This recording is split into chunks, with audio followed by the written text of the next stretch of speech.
Senator Toomey. Thank you, Mr. Chairman. Mr. Diamond, I suppose you've been dealing with bank regulators for most of your adult life. Do you believe that the U.S. banking regulators have the statutory authority to determine how quickly America transitions to a low-carbon economy? I do not. I don't either. That's your authority, yes. That's the way I see it. But here's one of my concerns, and I'm concerned about the enormous power that some of the regulators have, especially the Fed, and power that is exercised in an opaque fashion. And so my question is, I'm not accusing anybody at the Fed of anything, but do they, as a practical matter, have the power that if they wanted to, they could effectively pressure financial institutions into directing capital where they want it? Yeah, so speaking for myself, they are my judge, my jury, and my hangman. They pretty much can do what they want unless constrained by you. So yeah, if they wanted to come up with ways to do some of those things, they can easily do that. Yeah. So one of the concerns that I have is the interest that some have to use the financial regulators, especially in the climate space. In Europe, of course, the ECB has broader authority than our Fed has, and they are pursuing this very aggressively. I worry that the Fed's decision to join the network of central banks and supervisors for greening the financial system and the ongoing development of these climate risk scenario analysis are a precursor to regulatory edicts, or at least pressure to debank energy companies. And that would be exercising a power that they don't legally have.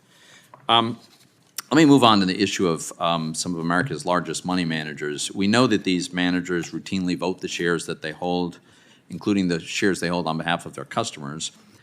And they do that including for those shares invested in passive index funds. With $22 trillion in assets and an average of 25% of the votes at S&P 500 company shareholder meetings, a handful of asset managers can have, it seems to me, a huge impact on companies' decisions. Mr. Rogers, let me ask you, do you agree that the largest asset managers are capable of exercising significant influence over public companies? Ranking Member, thank you for that question. And we want to engage with all of our shareholders. We I want to get engage with them individually, the largest and the smallest shareholder to date. And certainly those who own more shares have more influence. Well, so one of my concerns is that the largest asset managers in the country have joined the Net Zero Asset Managers Initiative that explicitly states as its goal a stewardship and engagement strategy with a clear escalation and voting policy that is consistent with our ambition for all assets under management to achieve net zero emissions by 2050 or sooner. Here's the problem. These large asset managers have enormous sway by virtue of the volume of votes they can cast, even though they don't even really own many of those shares. And of course, control, if that sway goes to the level of control, then there are significant ramifications, legal and regulatory, especially if that control is exercised over financial institutions. So I have my staff looking into this issue with the intent of producing a report on this later.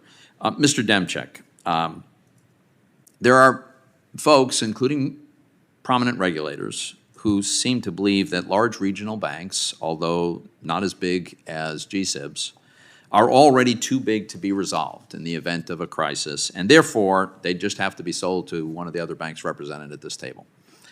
But correct me if I'm wrong. Is it true that your bank is required to submit a resolution plan to the Fed and the FDIC every 3 years?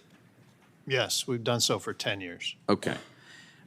Did any of those plans that you submitted contemplate as the sole resolution a government bailout or the wholesale sale to one of these other banks? No, it's pretty easy to draw circles around our regions and sell them. Now, the regulators are fully authorized to reject a submitted plan if they thought it was not credible or otherwise deficient. Have the regulators ever rejected your plan? No. So it seems to me that the approval of your plan is at least a tacit admission that there is a credible resolution plan that Yes. has been articulated. And so let me make a final point here. Some seem to think that additional regulation and added capital requirements, there's no cost, so why not? it seems to me that there is a cost of adding unnecessary capital requirements on already well-capitalized institutions. Could you share with us your perspective on what's the downside of having unnecessarily high capital requirements? Well, in this instance, it would crowd out other financings that are needed in the market. It's also making it more expensive and difficult for us to lend at a time when our country needs it. Cost of capital went up. Funds are being used for something other than supporting our economy. It doesn't make sense to me. Thank you. Thank you, Mr. Chairman.